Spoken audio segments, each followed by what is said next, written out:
Good afternoon. Thank you for joining us today. My name is Olamide, and I'll be hosting the webinar with my colleague, Ebere. So joining us today are international education experts that will be giving us a brief rundown about what you should know about studying in Canada. So we have three major speakers today, and our first speaker is Mr. Godwin. He will be talking about the exams required and other alternative routes to studying in Canada or traveling or migrating to Canada, rather. And our second speaker is Madam Ufoma Aduke. She will be discussing postgraduate studies and what you should, postgraduate studies and how to explore the right university for you. And last, we have Francis Oyedele. He will be talking about undergraduate admissions and exploring Saskatchewan University, Saskatchewan Polytechnic rather. All right, so we hope you find these sessions insightful and helpful for your travel, for your study abroad journey. And questions will be taken at the end of all the sessions. So if you have any questions, please note them down, or you can drop them in the chat box as we'll be taking the questions at the end of all the sessions. And without further ado, we are just going to jump right into the webinar. So we'll be inviting our first speaker for today, Mr. Godwin. Hello, Mr. Godwin.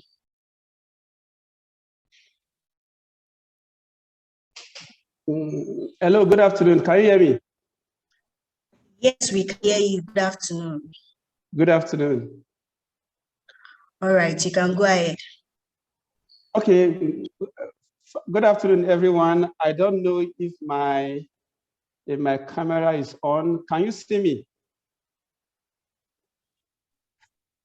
No, we can't. We can't see you. Okay, please just hold on. Let me put on my video. All right, we can see you. Okay. Okay, good afternoon, everyone. My name is Godwin Emmanuel. I just have a little short assignment to pass. I will be talking about exams, and I will also be discussing about an alternative route to migrating to Canada. If time permits, I'll just throw a little light on it, just at the surface level. Okay, so there are so many exams that one has to write when you are migrating to Canada, specifically through schools and maybe the express entry route. So I will talk about the exams, schools, and also through maybe just a bed view on the migration route if time permits. Okay, so the module that I will take is that I will discuss each of these types of exam, their process, their score, and what it takes to register for them. And then I will now go to the migration route. Okay, first of all, let's talk about Toefl. And Toefl is an English proficiency test that people that want to study in America, that's USA and Canada, normally write, even though it's an international exam, that every nation accepts Toefl. Let me say there are specifically 4 types of proficiency, English proficiency tests that is written in Nigeria. There are Toefl, Ielts, PTE, and Duolingo, and also the OET. OET is Occupational English Test. Okay, so I will break them one after the other, and I will talk about them. So let's talk about Toefl. Okay, so Toefl is one of the English proficiency tests that is acceptable in everywhere. Is an English test and is originated from US. That's why most people that want to go to America, they will specify Toefl. But I want to state clearly that even though your school specify Toefl, there are other English proficiency tests that is acceptable. It's just that where these tests originate from is more popular in that area, and they will sometimes want to list that proficiency test before others. But so Toefl is an American test, but it's accepted anywhere. Ielts is a UK test, even though Australia came into it, so it's accepted anywhere. PTE is originated from Australia, and it's also accepted anywhere. Then Duolingo, okay, Duolingo also is American test. It just came maybe during this COVID period. That's when Duolingo came in. It's about 2 years old now. So let's go straight away to Toefl. Toefl is English test that is written basically through the computer. It is written about 4 or 5 times in a month, depending on the location you are. If it is Lagos, you have so many centers that conduct Toefl. So about 3 to 4 exams in a month. The only thing you need for your Toefl is your international passport, and it has to be valid. So the Toefl is about $195 in terms of the price, and it's over 120. It's over 20. It has 4 components. In short, all of our English proficiency tests has 4 components: the writing, the listening, the speaking, and the reading. So for Toefl, it has 30 marks for each of them. So the overall score is 120. And if you get a 75 for Toefl, I think it's a fairly good mark. So I think every school will accept a 75 upward. So that's for Toefl, and it's basically CBT. If I say CBT is computer delivered test. It's basically that for now. Yes, and it's $195. So let me go next to PTE. PTE is Pricing Test for English. It's an Australian exam that has been developed over time. It's used for immigration also in Australia, specifically in Australia, but it's acceptable for school anywhere in the world. PTE is written in Nigeria also, and is over 90. Unlike the Toefl that is over 120, PTE is over 90. And it has different components. It has the general, it has the academy, it has the UKVI, and it has the home test. So the UKVI is specifically for migration, those that want to migrate to the UK to work. So you can as well take PTE, it's acceptable. You also take the home test. Home tests are for those that have spouse in the UK that want to go and join your spouse, and you are meant to take an English proficiency test. The lieu to that is Ielts life skill, but with PT also it is acceptable. Okay, so PT is over 90, and when you have a 55, 60 over 90, it's a good score for your school. But for immigration to Australia, you will need a higher score, because the higher you pass your English proficiency test, the higher your mark. The next on the line is Duolingo. Okay, Duolingo is the new entrance to this English proficiency test. It came about 2 years ago, and it was a lieu to Ielts and the rest, because those were delivered on a structured center. But for Duolingo, you can do it, you can take it at home. So when we are on lockdown, that's when Duolingo was introduced, because you can take the test at home. Is over 160. And if you have a 105, it's a good score. The price for Duolingo, even though it fluctuates, is around 50 to 60,000 naira. I don't know whether I mentioned the price for PT. The price for PT is 80,000 naira as for now for Nigeria. The next on the line is Occupational English Test.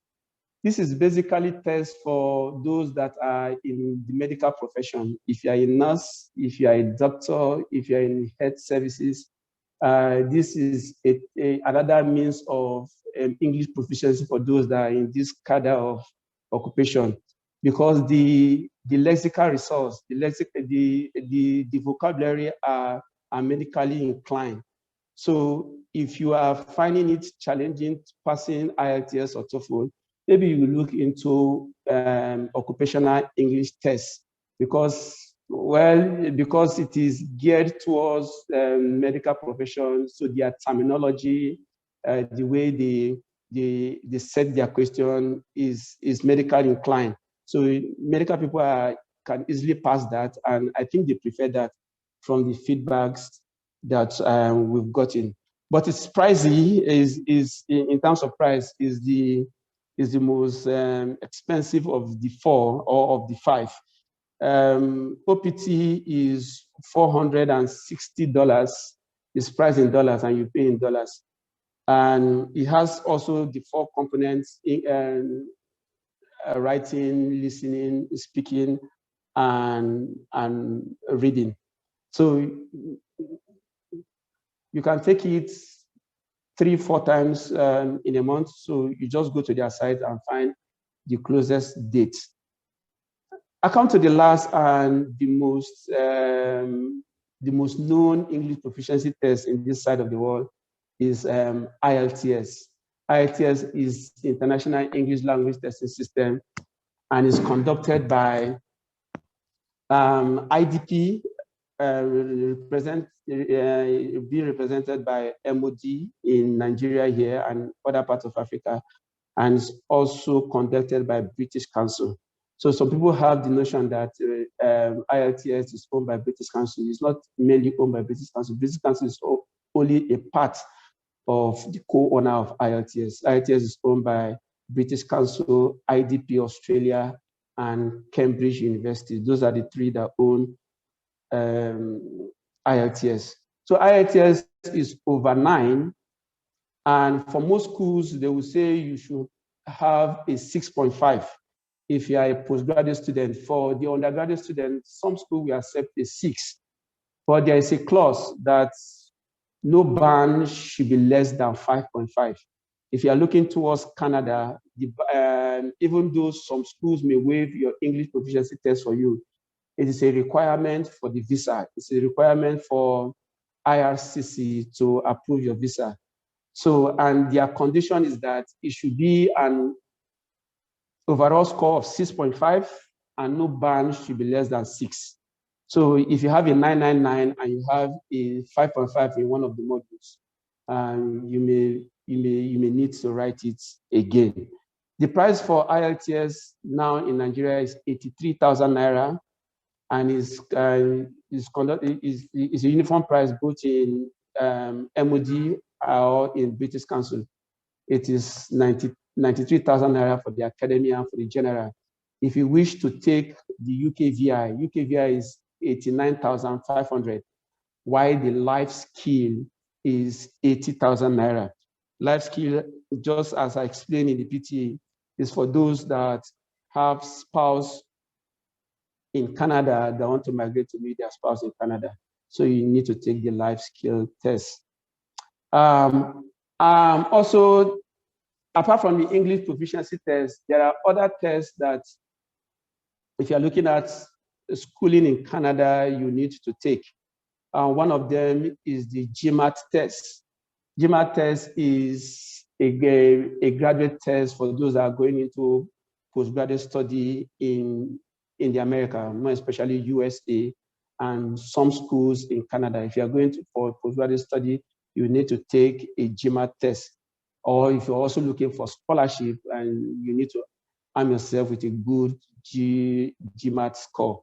So a good GMAT score is from, I would say, 620, 650 above. It's over 800. So it has two components, the quantitative component and the verbal component. So overall, it's over 800. So if you have 650, that's a good score. If you have above that, yeah, you may be a good candidate for scholarship. GMAT is, you are allowed to take GMAT 21 times in a year. You're right to take GMAT, 20 times in a year. No, sorry, forgive me, sorry. And you are right to take GMAT 5 times in a year. So yes, 5 times in a year, but 21 days interval. So you cannot take it this week and want to take another one next week. It must be a 3-week interval, but it's done 5 times in a year. The cost for GMAT is $250. They're all priced in dollars. It's $250, and you pay in dollars. Most of our Nigerian card cannot accept that amount of dollars. So for those that are going into management courses, you are meant to take GMAT. For those that are going to courses that are not management inclined, maybe science-based or art-based courses or medical-related courses, you are meant to take GRE. So GRE is a substitute for GMAT. It's also maybe similar exams, but conducted by different bodies. Okay, for GRE is over 340. So a good score, maybe from 290 upward, is a good score. For those that are looking towards scholarship or for PhD students, maybe you're looking at the range of 310, 315 over 340. That should be a very competitive score for you to get. The price for GRE is $220. Its price in dollars also is $220. And for GRE, there are no number of times you can do it. You can do it and how many times you wish to do it, as long as you pass the test. Both GMAT and GRE, they are valid for 5 years. So if you don't get admission with it this year, you can try it. They are all valid for 5 years. And the most acceptable means of identification is your international passport, and it has to be valid. So let me go to SAT. Okay, SAT is also an exam that is more popular in the America, USA, and Canada. But unlike GRE, that's a graduate text exam, for SAT is an entrance exam to university. It's an entrance exam to undergraduate level. So it's done about 5 times in Nigeria, and the price is $120, $110, $120. It varies, but it ranges between $110 to $120. It has 2 components, the quantitative and the verbal also, but it's not as strong as the GMAT or the GRE because it's for undergraduate level. It's also valid for 5 years, and is score over 1,600. It's score over 1,600. So a pretty good mark would be 1,300 over 1,600. If you are looking for scholarship, those that are targeting scholarship, 1,350 or 1,400 above would be a very competitive score to secure scholarship either partial, full ride, or as the case may be. Okay, I think I'm done. Done for the English proficiency test and the entrance exams. Let me just use this few opportunities to talk about another route for migrating to Canada. If you are not looking at school, maybe you will be considering the express entry. Express entry is one of the ways that people migrate to Canada, and it is a point-based system that takes into cognizance your age, your qualification, your work experience, and also taking into cognizance how well you pass your English proficiency test. And if you are married, your spouse also has a part to play in terms of their own qualification and how well they pass their English proficiency test. It starts by one doing an evaluation of his or her qualification. Maybe there are about 6 bodies that do evaluation in Canada. I think the most popular one is WES. So you do an evaluation with one of the bodies. Each evaluation lasts for 5 years. Then you write your IELTS and ace it. Unlike school, when it comes to English proficiency tests in Canada for immigration, it's only IELTS that is acceptable. It's only IELTS that is acceptable. And the type of IELTS is general. So if you write the academic IELTS, will not be acceptable for immigration purpose. So you need to write the general. And the course the same, and their level of difficulty, I would say they are the same as well. But one cannot be taken in lieu for the other. So you write your IELTS general, and you go into a pool. So before the COVID time, draw were being conducted every 2 weeks, every 2-3 weeks. But since the COVID outbreak, they have not been a draw. They are anticipating draw in this July that we're entering next month, but we don't know for now. So, so when the draw is being made, if you meet up the cutoff point of the draw, you'll be invited to apply for the visa. And so that's when the documentation and everything comes to play. But in the express entry, you are just going to log into the website, put your profile, and the profile calculates your score based on those parameters that I mentioned: your age, your academic qualification. How high your academic qualification, the higher your age, the higher your score. The lower your age, the higher your score. The higher your IELTS score, the higher your score. The higher your work experience, the higher your score. So no one, okay, let me not say no one person will have the same score. So if you have the same profile with somebody, you can have the same score, but basically everything depends on your profile, and is the system that calculates your score. Mostly these days, because the express entry is on hold for now, people opt for provisional nomination. So provisional nomination is one of the means in which one of the provinces will invite you to apply for your permanent residence. You apply through that province. So if that province nominates you, you have an automatic 600 score, 600 mark that goes into your entire score. And that will be enough for you for our IRCC to invite you to apply for the visa.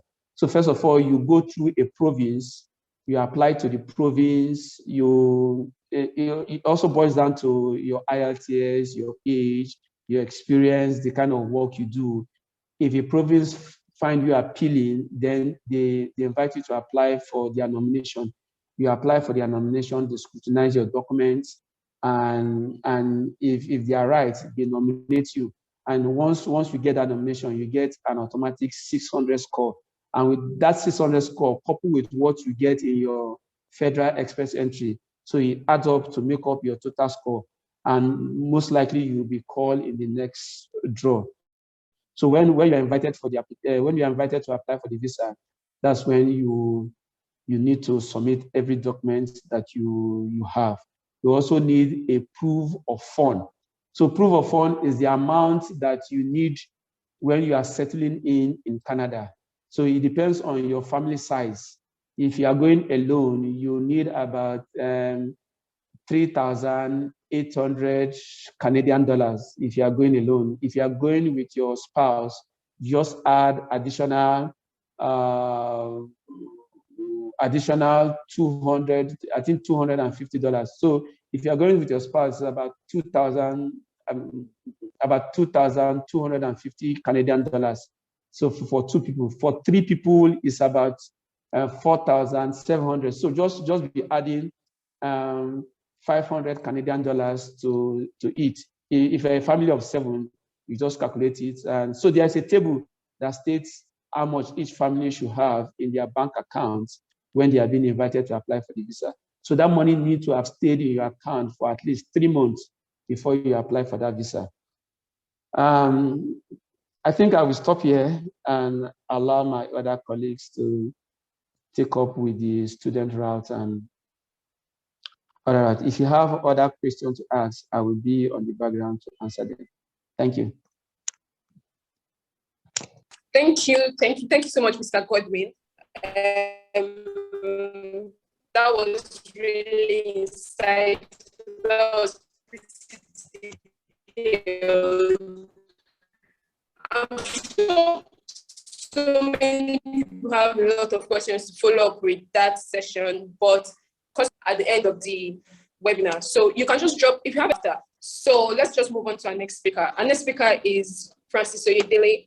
He's the regional manager for Saskatchewan Polytechnic. He will be taking us through ways you can explore undergraduate admission in Saskatchewan. Francis, are you here?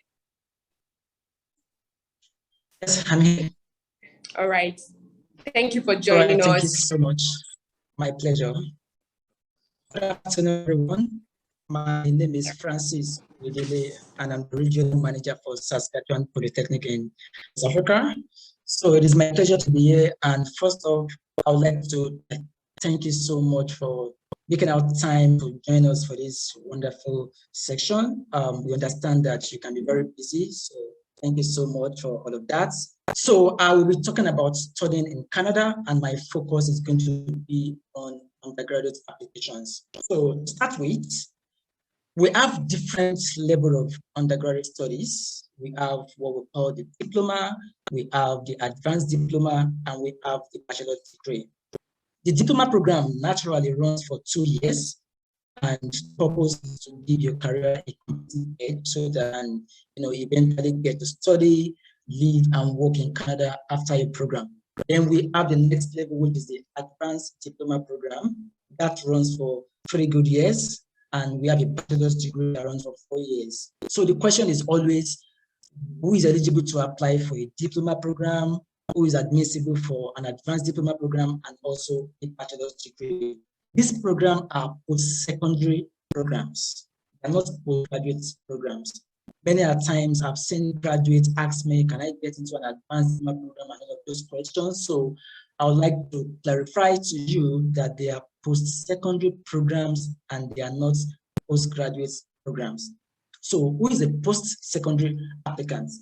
A post-secondary applicant is someone who has WAEC or NECO, as the case may be in Nigeria, but WAEC that cut across all West African and all Anglo-Speaking countries. So if your highest qualification is your high school results, then you are admissible for one of a diploma, advanced diploma, or a bachelor's degree. So what is the difference between among these 3 different programs? If you are coming in for a diploma program, like I said earlier, it runs for 2 years. Then after your 2 years, what afterwards? You are eligible to apply for a postgraduate work permit. That postgraduate work permit will last for 3 good years.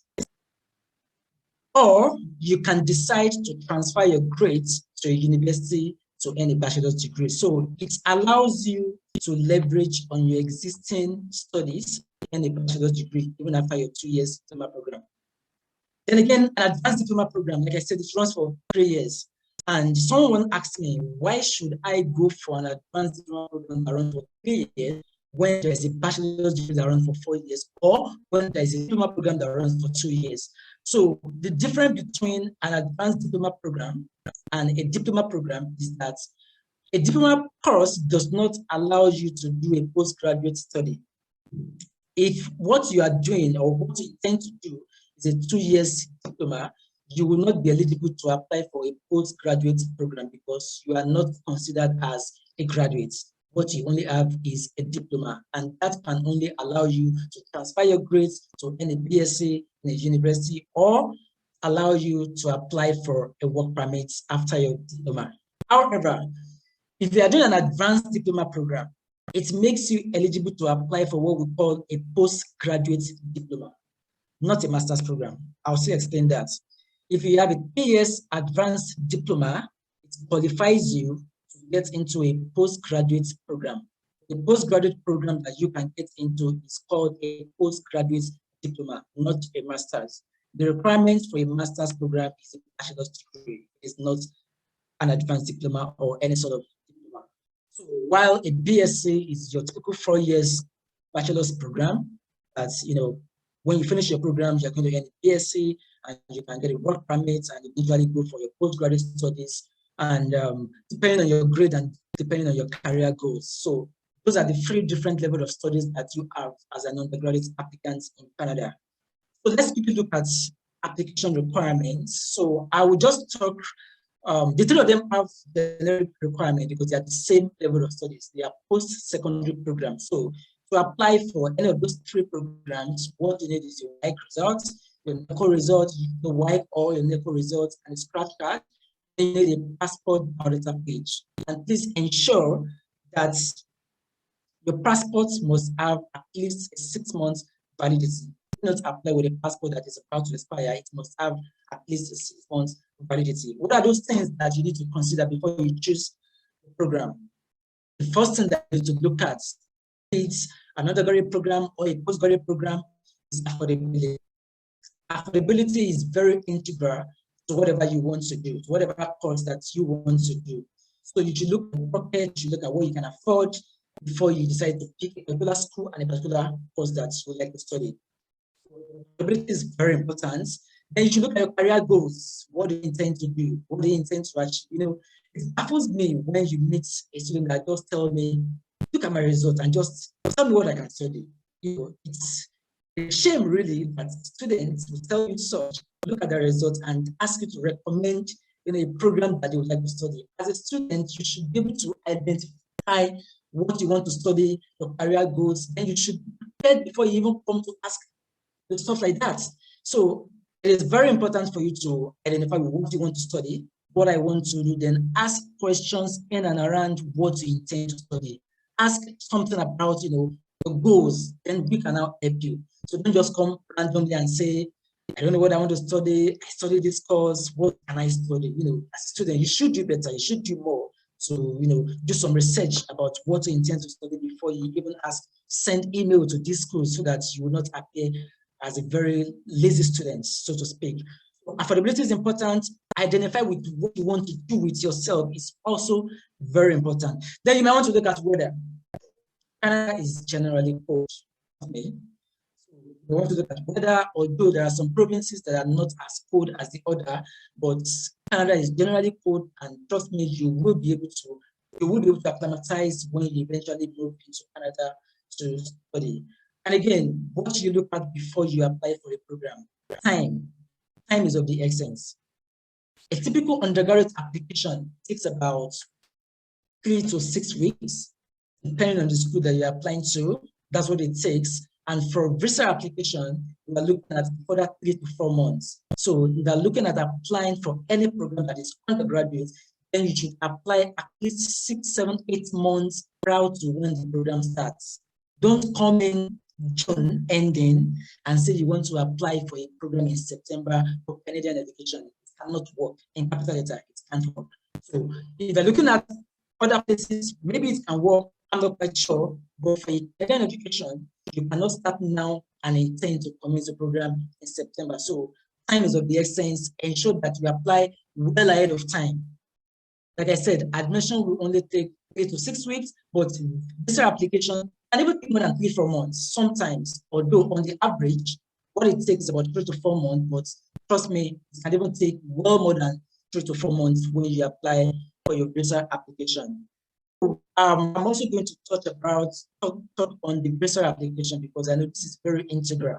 Now, the visa application puts across postgraduate and undergraduate studies. What are those things that you need to put in place before you apply for admission? Now, you've identified going to, you know what your pocket is talking about, you know what you want to study, you know what you can afford, and this application is also very integral. So, the first thing you need to understand is that you can either sponsor yourself or you need a sponsor visa application. For undergraduate students, it's better when you have a sponsor, but for a postgrad student, you can't decide to be to sponsor yourself if you have the resources to do that. But in as much as you can sponsor yourself, I tell applicants to always get one. And the category of persons that can also is better when you have your parents or your siblings. If you are using anyone outside this set of people, it may be a concern. But if, of course, your parents or your siblings cannot afford to be so, then you cannot look at your family ties, your uncle, your auntie, maternal and paternal. Make sure that they are people that have blood that have blood ties with you. The embassy always prefer when the family member is your sponsor, and the sponsor should be able to show sufficient funds. Your first year living and studying expenses, it is very important. Now, don't ask me how much should my sponsor have in my account, because it is not a fixed amount. What is important is that your sponsor should have funds that can pay your first year tuition and living expenses comfortably. Now, comfortably is and I'll use an example. If you have 10 million and you are paying a bit of 8-9 million, yes, you can pay it, you can do it, but you are not doing it comfortably, and that might be a concern because Canadian visa application is very competitive. So that's for the best application, and that's who give visa to. They can't give everybody, unfortunately. It is only very important for you to have adequate funds that can pay your first year bills and have some extra. Now, in addition to this, it is also important for whoever your sponsor is to have source of continuous inflow. You know, it is possible for your sponsor to have limited funds in their account, but maybe they don't have verifiable source of income and they don't have source of continuous inflow into their account. That can be a major concern. So do not just get funds from ABC and dump it into it. It does not work that for Canada. They want at least a 6-month bank account, and you must have that consistency. Try as much as possible to avoid lump sum that drop into the account. If there's any of such, then you have to explain the source and you have to explain everything to the letter. It is very important for you to explain all the lump sum that drop into your account when you are applying for that. Now, I need to talk about applicants who want to sponsor themselves. Like I said, it is allowed. On paper, you can do that. But realistically, I always encourage you to get a sponsor if you'll not be able to provide the following documents. So, number one, if you want to sponsor yourself and you are employed, you're working somewhere, and you don't have any other source of income, if you are in that, among that sort of people, I will advise you to get a sponsor. Why would I say that? Because you are starting your program, it means that you're going to leave your job at the start of your program. It means that your source of income is going to be cut short because you are leaving that source of income that you are using to apply. Now, whatever amount you claim to have in your bank account, if any unforeseen circumstances happen to you, where is the fallback plan? Where will you fall to? What is the source of your income? Because you are leaving your job to study and you are claiming to sponsor yourself. So if anything happens to the amount that you've saved, where's the fallback plan? You don't have anything to bring up to the table anymore. So you can always you are able to sponsor yourself when you have a structured business, not just a business that you can draw the company's organogram, that there are team members who can continue to do the business while you are away. That way, you've proven to the embassy that you have funds available, and even while you are away, there is something working for you that will continue to be flow for you even when you are in school. So that way they will know that you can comfortably sponsor yourself. So the Canadian application is different from every other places, every other study areas that you might want to apply to. It is always very important that you get this right. If you are not a business person, a verifiable business person, I would encourage you to get a sponsor who is a family type of you. But if you're a business person and you know that your business thrives even by way, then of course you can sponsor yourself because you have verifiable source of continuous inflow that will always come into your account even after you have applied for your visa. That is very important. And if your sponsor is employed, please, it is very important for your sponsor to have a letter of intro from wherever they are working, a payment slip that would show whatever amount they are being paid, their means of ID, and their proof of ties to you. It is ties. The approval size is very important to you. And I'll tell you this, as a mature applicant, applying for a program is to show economic relevance. You have to be economically relevant to your country of residence. You have to show your family ties. You have to show your ties that you will come back. There is one integral aspect of this application that is very important. It is called study plan. Some other people call it a statement of purpose. What should your SOP comprises? Number one, your brief tell us about yourself, what you've acquired in terms of education, in terms of work experience. You on paper, tell us. Then number two, you should highlight why you are doing a particular program and why you are not doing the particular program in your country of residence. I mean, there are so many courses that you can also do there where you are, but of course, you have to highlight why you are not doing that program in your country of residence. And you have to highlight your career goals and how the program is going to help you to achieve your career goals. It is very important. And it's also very important for you to talk about your ties to your country of residence, family ties, financial ties, economic ties. Talk about what can make you come back. They understand that you can apply for visa and apply for a work permit after your program, but you should not paint such pictures when you're applying. You should apply in a way that will make them understand that you have your career goals is centered around what you intend to do in your country after you finish your program. Please always reiterate on your study plan that you're coming back to wherever you're coming to your career goals eventually when you finish your program. Then again, it's also important for you to talk about whoever is sponsoring you. Highlight it on your study plan as well. Talk about who is sponsoring you, talk about their source of income, talk about their commitment to you, and talk about their ties to you. This is very important. What is also important in your study plan is to highlight you have it. It is not a crime for you not to have travel history, but trust me, if you have a travel history, it helps. So you should highlight every information that you agree to your application. Highlight your SOP. Canadian embassy will probably never call you to come and defend yourself. So it is what you write that will speak for you. So what you write is you on paper. So that is the best avenue to sell yourself, to sell your goods to them, to sell why you're doing the program to them so that the application can be considered. And I quickly want to talk about scholarship because I understand some applicants are on scholarship. So on scholarship, it is very important for you to highlight done to earn that scholarship.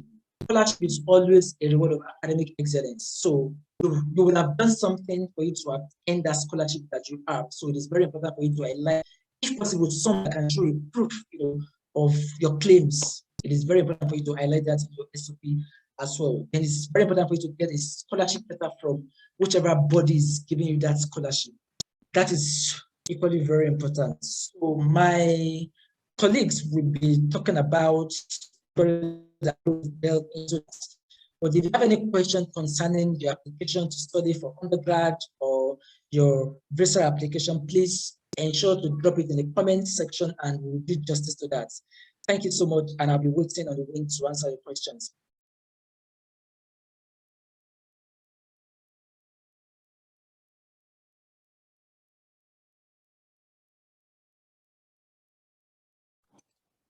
Thank you so much, Francis. That was really, really detailed. I'm sure we have like so many questions to follow up that because I can already see some questions in the chat box, but we are going to take that after. We're going to take that after. We just want our final speaker to just take us through postgraduate studies and finding the right university that fits your profile. So our final speaker is Madam Ufoma Adegoke. Ufoma. Hi. Good Thank you for afternoon, joining everyone. us. Yeah, thank you for joining us. Thank you so much. My pleasure. Anytime. And it's been an interesting time here. And the previous speakers have actually done this, thanks to Mr. Godwin and Francis. Francis has actually done justice as well. Yes. He's talked about some of the things that I don't even know where to start, but then of course, let me get started. Thank you everyone for joining this, this program. And I trust that at the end of the day, it'll be worth the while. I mean, your time and everything. So I'm to talk about applying for graduate studies, in Canada, and all that you need to consider before choosing a course of study, and of course your university. And so we're talking about graduate studies here, and we know that what postgraduate and graduate, I mean, we can use them interchangeably. We can say postgraduate studies are the studies for graduates, that's strictly for graduates. And when we say graduate students, we're referring to university graduates as well as college graduates. I mean, so in Nigeria now, for instance, we can say polytechnic graduates, meaning that if you hold a BSc, you're a graduate. And of course, if you hold HND as well, it's a degree, so you are under that platform. So we refer to all of you as graduates, basically. So, and there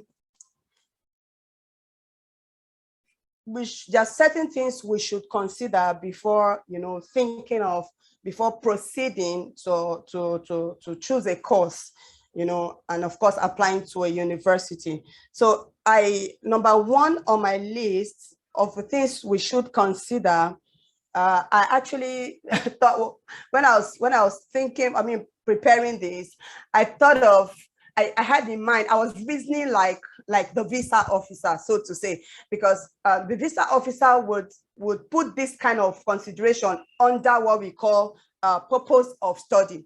I mean, what is your purpose of study, basically? So now, your purpose of study, dances around your first degree, your career line, and your progression course. I'll take that again. Your purpose of study dances around your first degree, your career line, that's your work experience, and of course, your progression course. How do I mean? Means that your progression course, meaning that your desired course must be related to either your career line, which is your work experience, or your first degree, your discipline, your first degree course.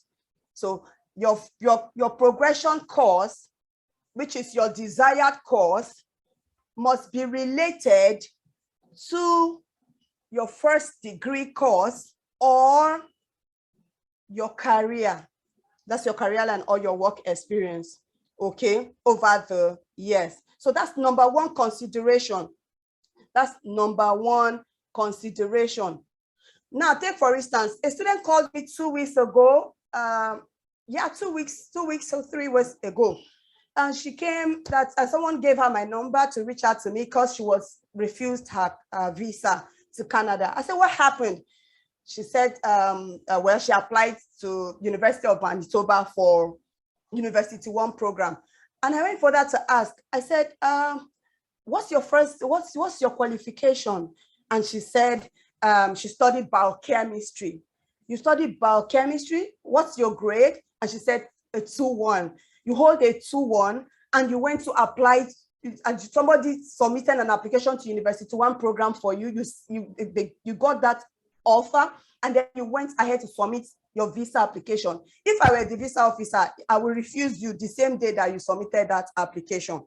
So you must consider your progression course. The course you're going to study is very, very important. That is number one on the list. That's the first thing the visa officer checks. And if it's not clear, and then they come and give you number one on your rejection letter, purpose of study not clear.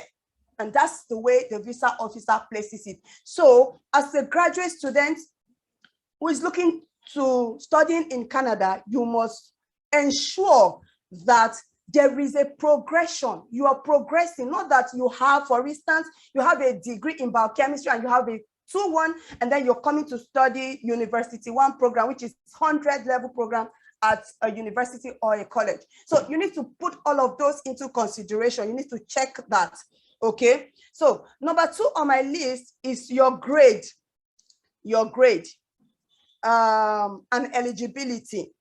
What grade did you graduate with in your first degree? You need to also check that. So some university limits their offers to probably 70%, 75%, and thereabouts. And then if you are, for instance, you hold your BSc and you hold a 2-2, and that will be between, say, 55 and say 60 something, and then you're below 70.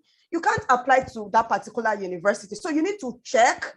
You need to check very well the university and check your course and check the required grade for the course that you're applying, that your desire to apply to. You need to check the grade of the course. So if, for instance, your grade doesn't match or is below, you don't bother, wasting time on that, right? And then also you check eligibility. For instance, you hold HND, you're a graduate, you hold HND, could be upper credit or lower credit. Now, you are looking to apply to University of Saskatchewan.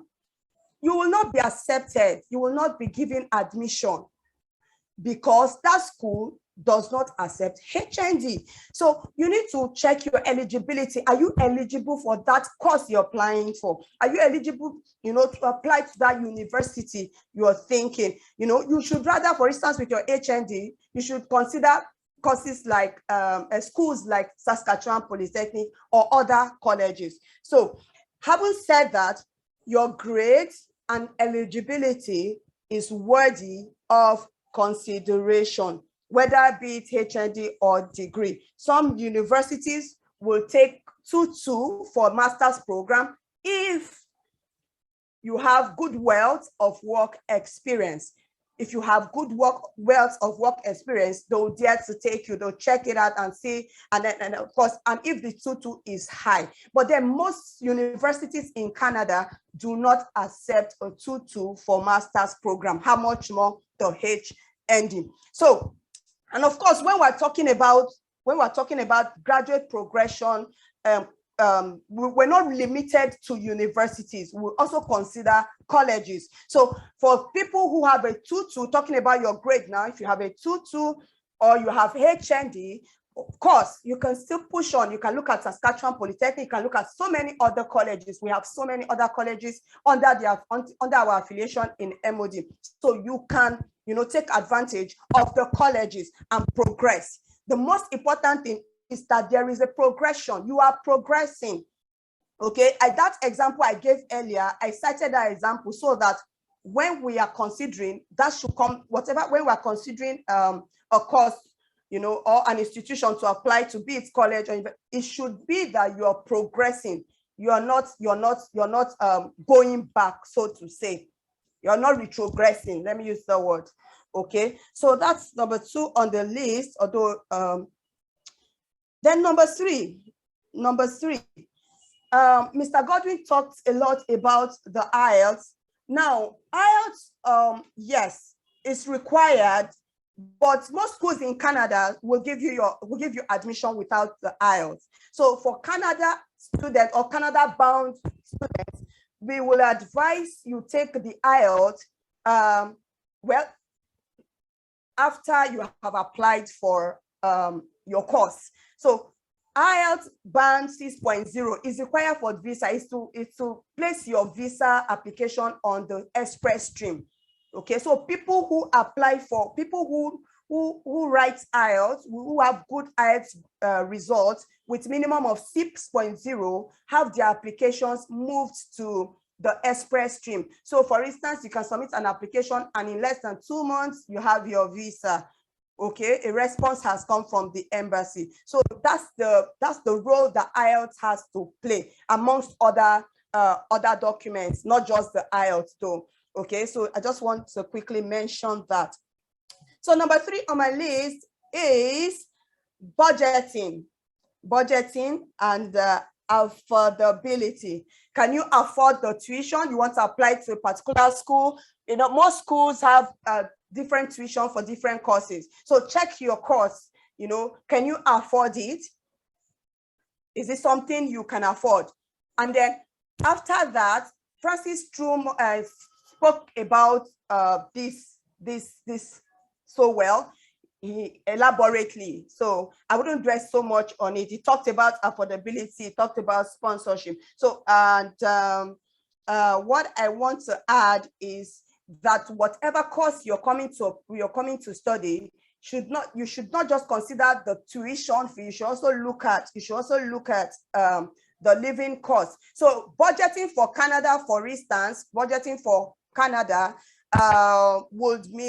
be like 13,000 Canadian dollars, 30,000 Canadian dollars. But I tell students, and I tell all the students, that pass through me, I tell them, no, don't just, although 30,000 is the budget, but like Francis explained, the embassy is looking for continuity.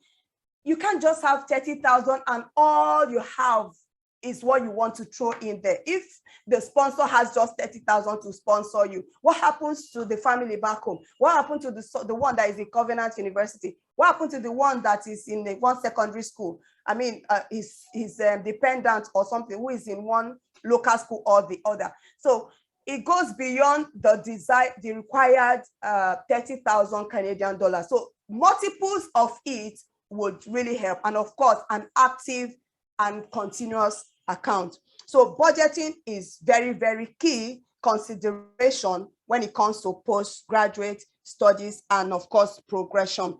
Then with next year would be sponsorship. Now, who is financing your education? Is it self-sponsorship or you have a sponsor?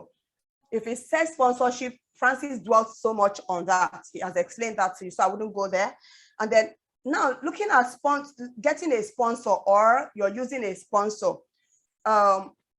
relationship matters, you may want to use, it could be your father, immediate family relationship. I mean, it's preferable or advisable.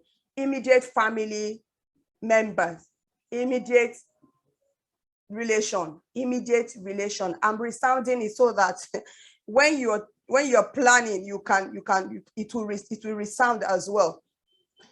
Immediate family member, preferably. The father, the relationship. I want to say that the father, because for instance, now let me say, if your father is sponsoring, your father wouldn't abandon you in Canada. Your mother is sponsoring you, they wouldn't abandon you in Canada. Okay, take for instance, one uncle is sponsoring you. The uncle is a far relation, I mean, is a relative, and they could decide to change their mind tomorrow, but your father will not change his mind, or your parents will not change. So the embassy also put all of those into consideration. So the closer the relationship, the better for you. It enhances your visa. But the father, of course, it reduces your visa chances, okay?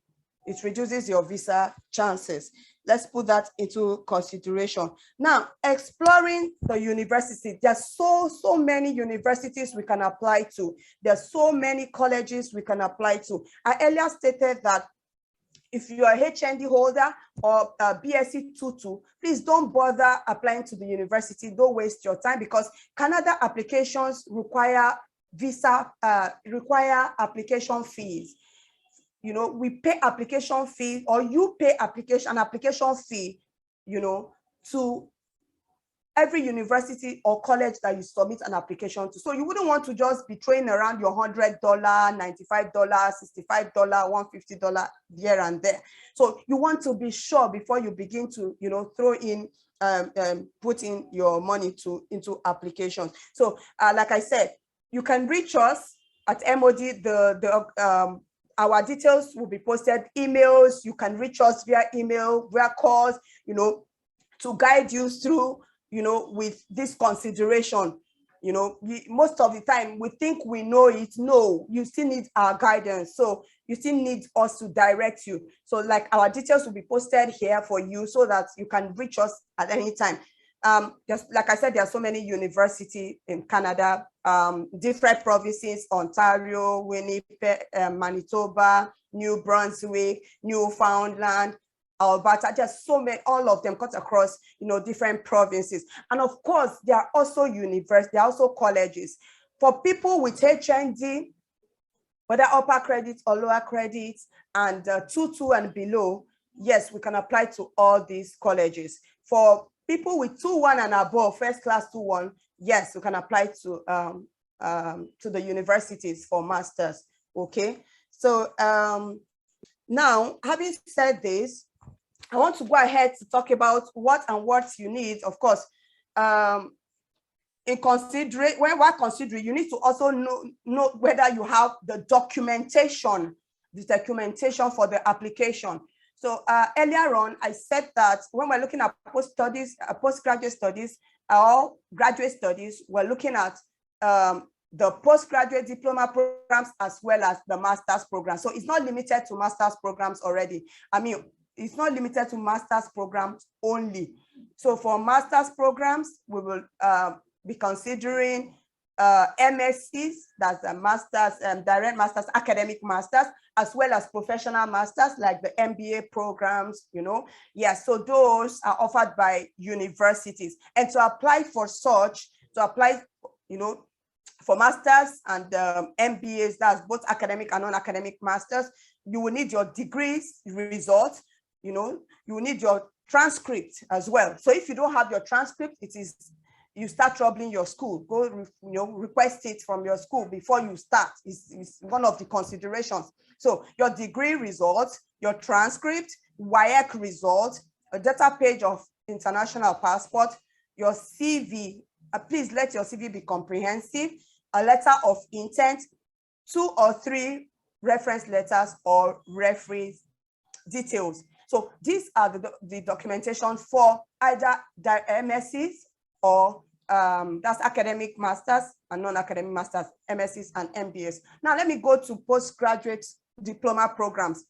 So for those now who are 2.2 and below, 2.2 third class and 2.2 third class and HND holders, HND upper class and lower class, lower credit, sorry.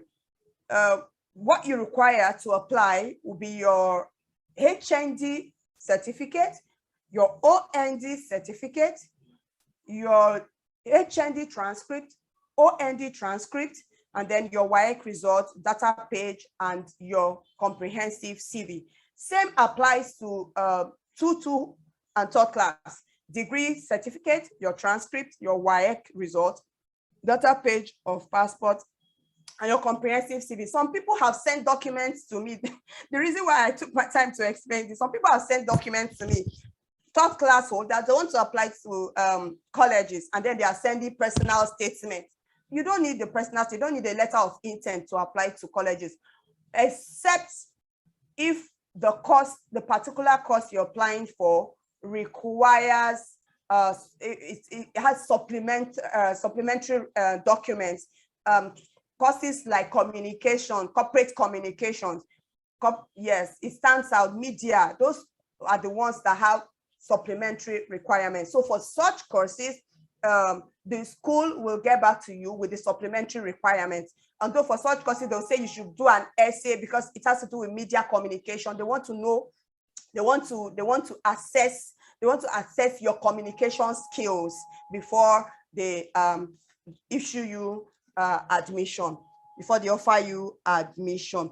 Okay, so most of these considerations, I'm rounding up now, I'm trying to summarize. So most of these considerations are some of the things that the visa officers consider, right?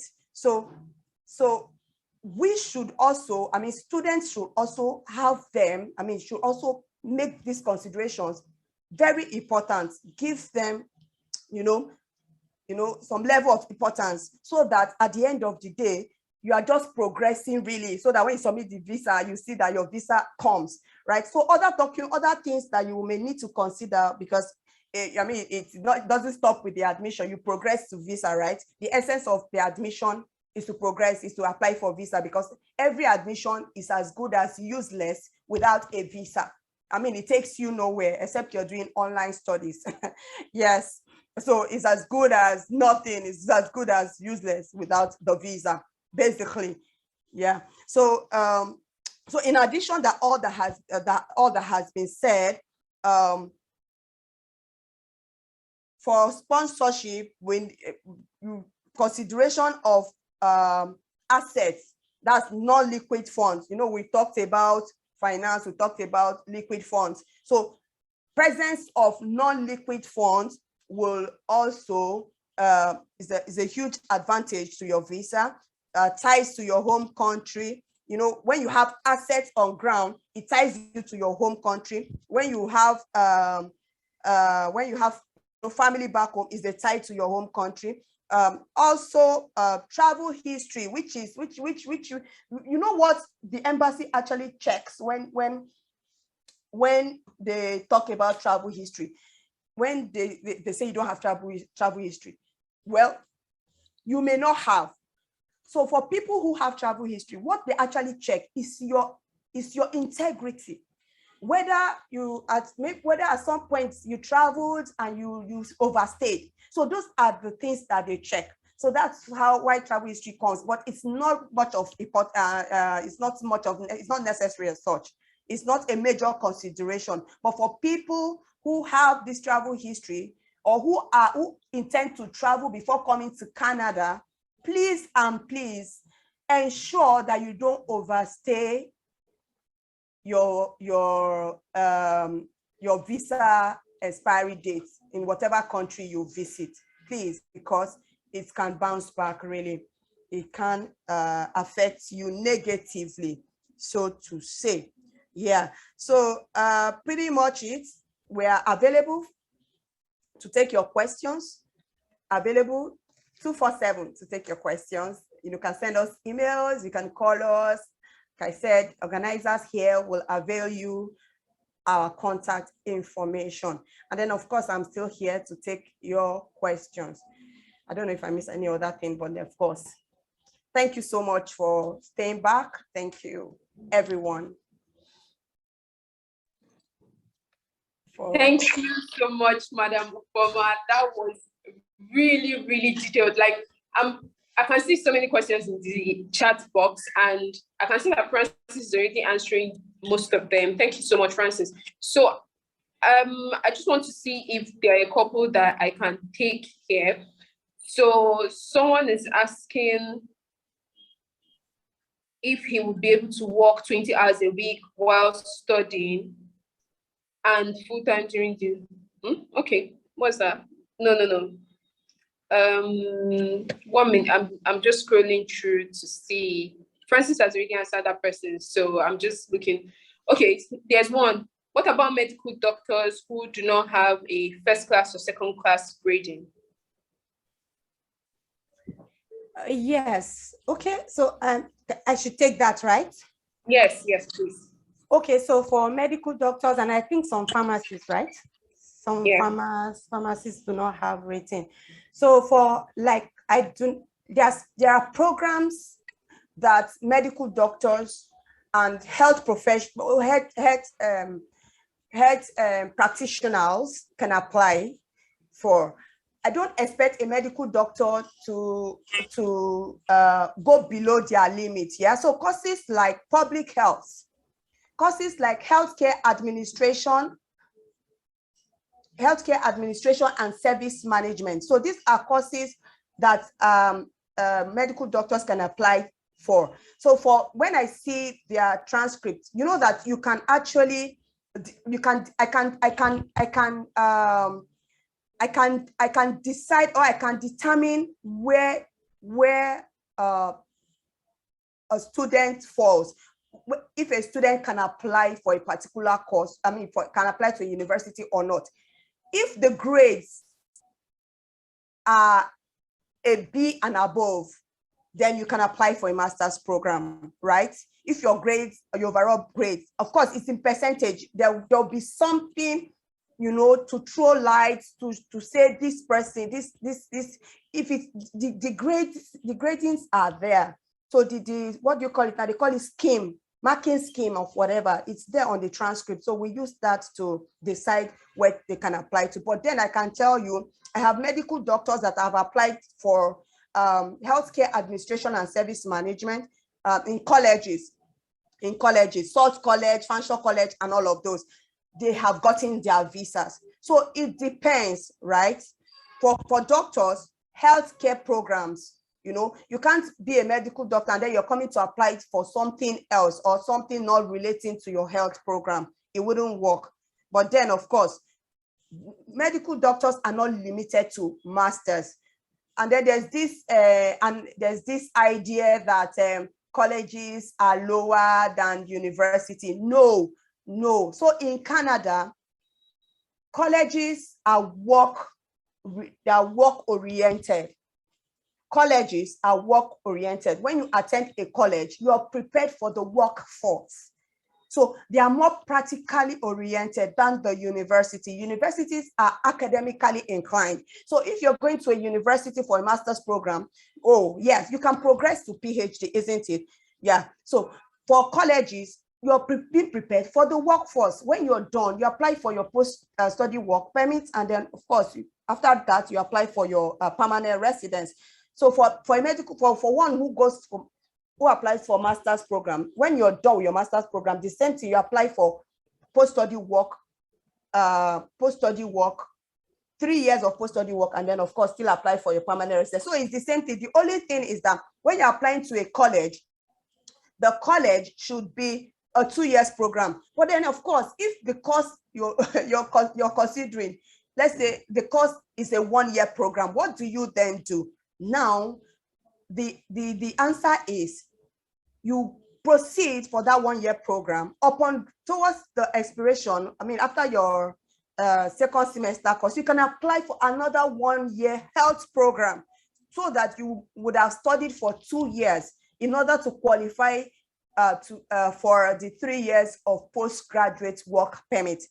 So, because for Canada, if you study for 1 year, and you apply for post-study work, you only get 1 year of post-study work, and that is not beneficial towards permanent residence. It's not beneficial towards permanent residence. Do you understand? So if you apply for a 1 year course postgraduate, yes, it's good, not bad, but just ensure that upon completion or prior to completion, you have applied for another course to progress after that one. That way you would have studied for 2 years and still, you know, qualified for your 3 years of post-study work permit. So I hope I have answered your question.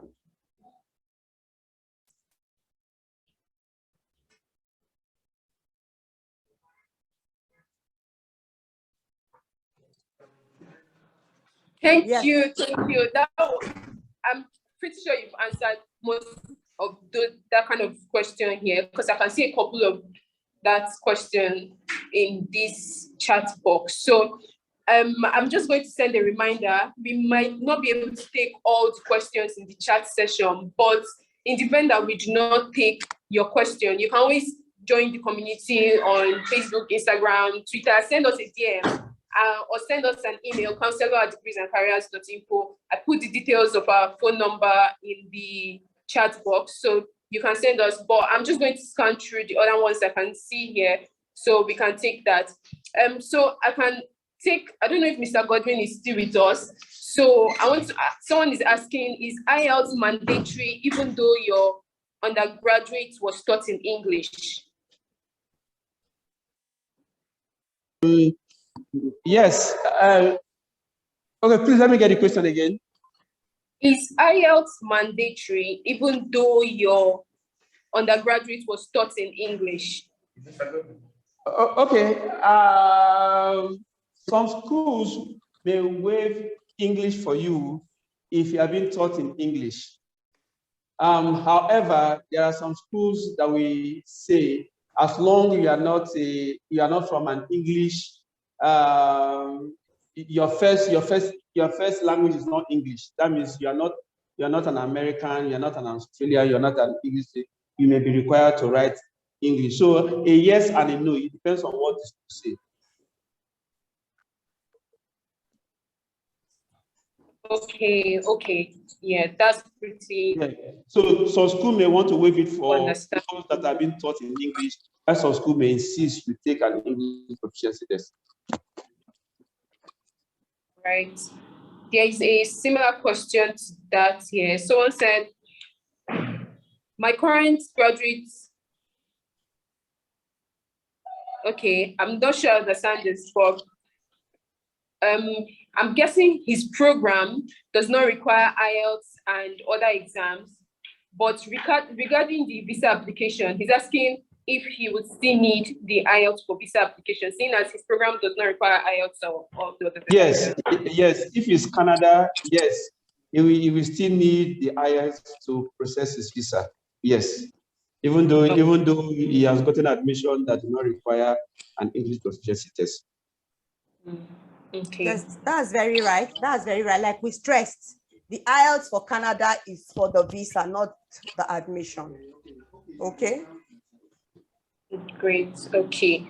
So I can see one. I think Francis, you can help me with this question. Someone said,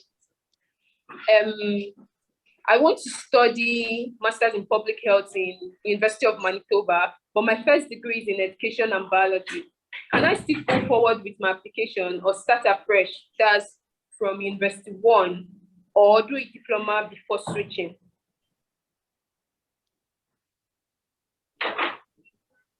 Okay, I'm going to answer that question. So for public health, you do not need to have a bachelor's degree in a health-related program before admission to study public health. So you need to write a very competitive set of purpose. You will be able to, make yourself admissible for that type of program. So yes, you continue the application, but you need to have very strong statements of purpose because it's very integral to the success of your application. Okay, all right. Sorry, in addition to what, sorry, dear. In addition to what Francis has said, yeah. What is their grade is very important. What is your grade? You want to apply for public care. What is your grade? It's very, very important. Okay, yeah. I just want to let people know that a couple of questions are being answered in the chat box, so you can go through them, and it's possible that the question you want to ask might have been answered already. So I'm going to scan through these questions. Very apologies if I skip your question. You can always send us a DM asking those questions.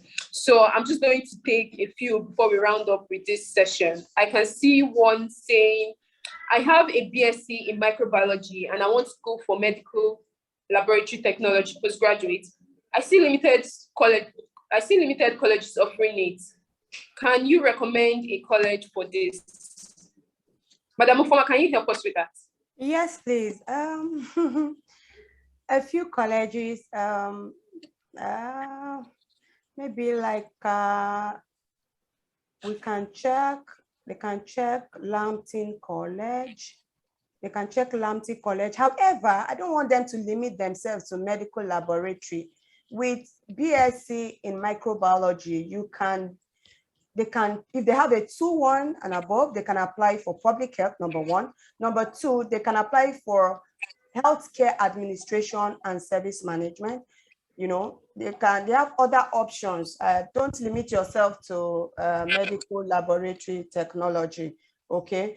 And to search for, but then you can, I'll need to probably search more schools for you, but there are, yes. And the advice is that you should not limit yourself. There are related courses, okay, still in the medical line, and then you'll be fine. Health line rather, yeah. Okay. I'm just going to go. There was a question we asked about IELTS and its requirements for visa application. So can you just clarify, is that requirement for Ghanaians and Nigerians? Is it going 6. for both 0. nationalities? Yeah, 6.0. 6.0 across band. Across. 6. No band less than 6.0, and overall band no less than 6.0 as well. Okay, is this for both Ghanaians and yes, Nigerians? Yes, Africa, yes. Okay. All right, thank you so much. I think we'll just take 2 more questions. Let me see. Okay. Someone is asking, okay, this person said, I've been finding it difficult to get a university that offers hospitality and tourism management. I would like Mr. Francis to help me narrow down any of these universities offering this course.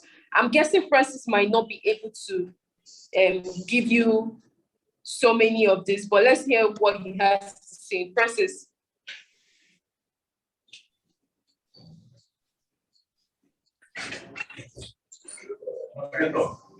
So I just to the program asking and just click on the link, and when you want to apply, you just me.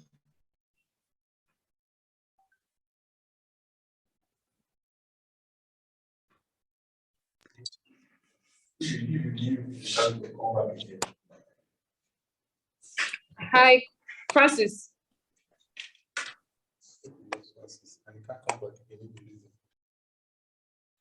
Okay. So link to the person to read, and if they're interested in applying, they can reach. So I've dropped the link in the comments.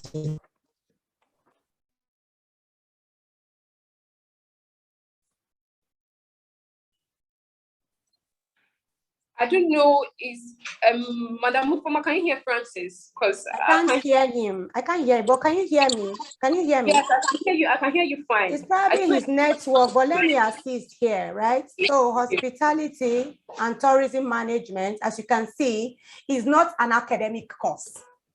You get what I'm saying? So the name does not sound academic. It's not MSc biochemistry. It's not public health. It's not an engineering program. It doesn't sound academic. So it's more work related.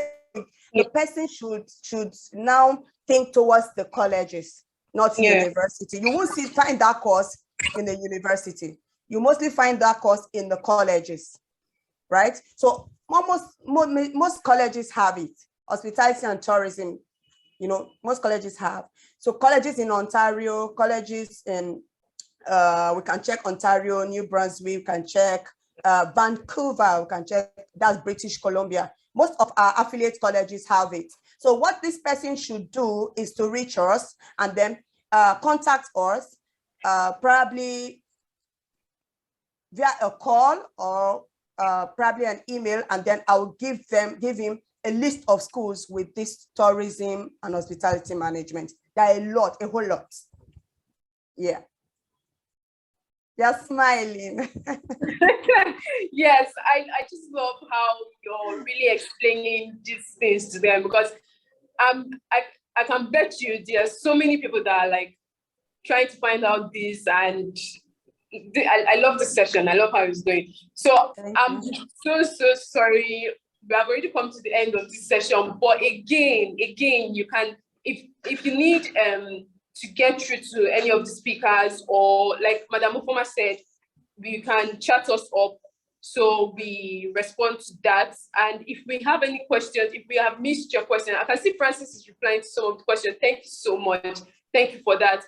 But if we missed your question, you can send us an email or join the community, send us a DM on Degrees and Careers, IG, Twitter, Facebook, anyone that you can reach, just send us a DM. Yes, so stay updated, join our community, and you will get a notification when we are having our next webinar. Thank you, guys. And check the chat box for replies to any question and our contact details. So Ebere, sorry, there's this one question that is just here staring me in the face. You can take it. He said, is the IELTS for visa a general or academic? Please, it is academic IELTS for visa, academic IELTS. And Godwin actually said so, you know. Thank you. All right. Thank you so much. So thank you so much. Yeah, thank you, Madam Ofoma, for joining us. Thank you, My Francis. pleasure. Thank you, My Mr. God. I pleasure. don't think So, Mr. God. so we can have more and more of this, yeah? Definitely. Yeah. I can say that I was really feeling the session. So, and I'm pretty sure so many other people enjoyed the session. Thank you so much. Thank you, guys.